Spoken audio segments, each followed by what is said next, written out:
Salut la machine, j'espère que tu es au top. Dans ce thème de seconde, la biodiversité, résultat et étape de l'évolution, nous allons tout d'abord voir comment s'exprime la biodiversité. Allez, vous êtes prêts? C'est parti!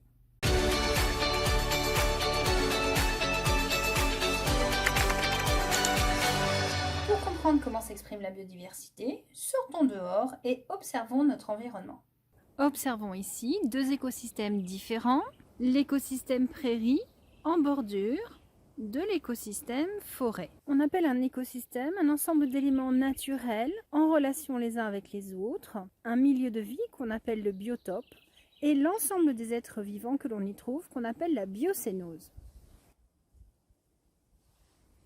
Nous avons donc ici deux écosystèmes qui sont un exemple de la biodiversité des écosystèmes au sein de la planète. Intéressons-nous particulièrement à la prairie et cherchons les escargots. Voici la récolte du jour. Combien d'espèces d'escargots différentes comptez-vous ici? Vous avez trouvé?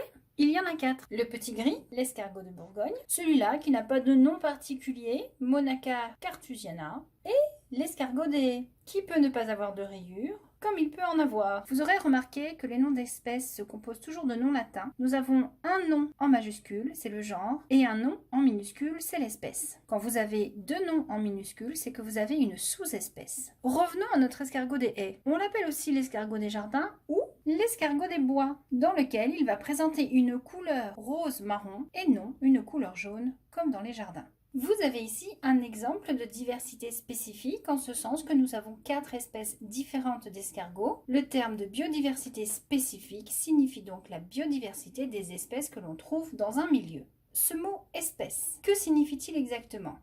Restons sur l'escargot des haies. Vous avez distingué le nombre d'espèces d'escargots sur des critères morphologiques, c'est-à-dire la forme de la coquille, leur couleur, le nombre de spirales, etc. L'homme, dans son besoin de tout comprendre et d'analyser, a créé le concept d'espèce. Et si donc au départ le concept d'espèce était basé sur des critères morphologiques, en 1963, Ernst Mayr donna une définition complète de l'espèce. Une espèce, c'est une communauté reproductive de populations isolées d'autres communautés et qui occupe une niche particulière dans la nature. En d'autres termes, c'est un ensemble d'êtres vivants qui se ressemblent, vivent de la même façon, se reproduisent ensemble et dont la descendance peut elle aussi se reproduire. Illustrons cette définition. J'ai ici 3 groupes d'escargots qui semblent isolés géographiquement et pourtant, si je les regroupe dans un même terrarium, ils vont se reproduire ensemble et avoir une descendance qui est viable. J'ai donc ici 3 populations d'escargots qui ne sont pas isolées reproductivement, ils appartiennent donc à la même espèce. Si je travaille maintenant sur un deuxième escargot, bien qu'il occupe la même niche écologique, je vais le classer dans une espèce différente. Pourquoi? Parce qu'il est isolé reproductivement de celui-ci. S'ils ne se reproduisent pas ensemble, c'est que leur matériel génétique n'est pas compatible. Ainsi, la variabilité des espèces, en d'autres termes la biodiversité spécifique, est due à la variabilité du matériel génétique dans le monde vivant. Mais qu'en est-il de la variabilité au sein même d'une espèce? Dans l'espèce escargot des haies, on observe une variabilité des formes, à tel point que cette forme a souvent été confondue avec une espèce différente. On l'appelait l'escargot des bois. Nous avons ici une forte variabilité des phénotypes au sein de l'espèce, une forte variabilité des caractères. C'est ce qu'on appelle la biodiversité génétique, car vous le savez, un caractère est contrôlé par un gène. Donc si nous avons plusieurs variantes d'un caractère, c'est que nous avons plusieurs variantes d'un même gène. Si on analyse les gènes de cet escargot, on va s'apercevoir qu'il y a donc un gène qui contrôle la couleur de la coquille. Soit la coquille sera jaune, soit rose. Et ce gène existe donc en 2 allèles, J+ pour le rose et J pour le jaune, avec J+ qui est dominant sur J. Ce qui veut dire que pour avoir un phénotype jaune, on peut être JJ, et pour avoir un phénotype rose, on peut être J+, ou J+, J.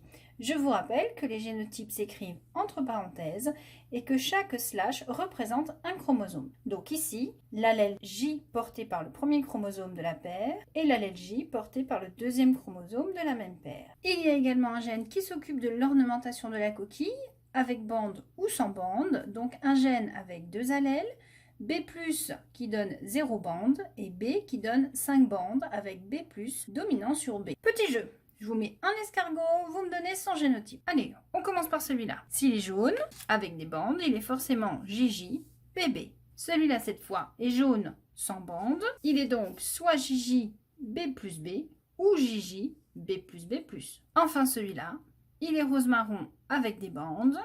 Il est donc J plus J bébé ou J plus J plus bébé. On peut se demander comment sont apparues des versions différentes d'un même gène.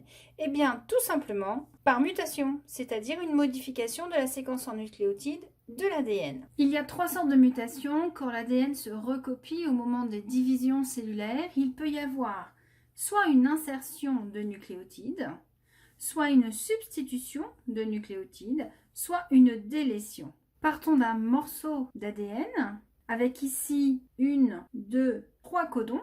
Au moment de la réplication, il peut y avoir une base qui s'insère. On va donc avoir un décalage. Le premier codon ne va pas bouger. Par contre, l'information apportée par le deuxième codon sera différente. Ici, on avait adénine, cytosine, thymine.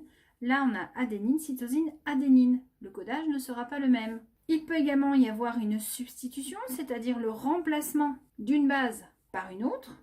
En l'occurrence ici, au lieu d'avoir ACT, on a AAT. Et on peut avoir également une délétion, c'est-à-dire une perte. Et on va avoir également un décalage dans la lecture des codons. Ainsi, depuis que la vie existe sur la planète, ce sont toutes ces erreurs au moment de la réplication de l'ADN qui sont à l'origine de la variabilité génétique des individus au sein d'une espèce, mais également qui sont responsables de la variabilité des espèces, de la diversité spécifique.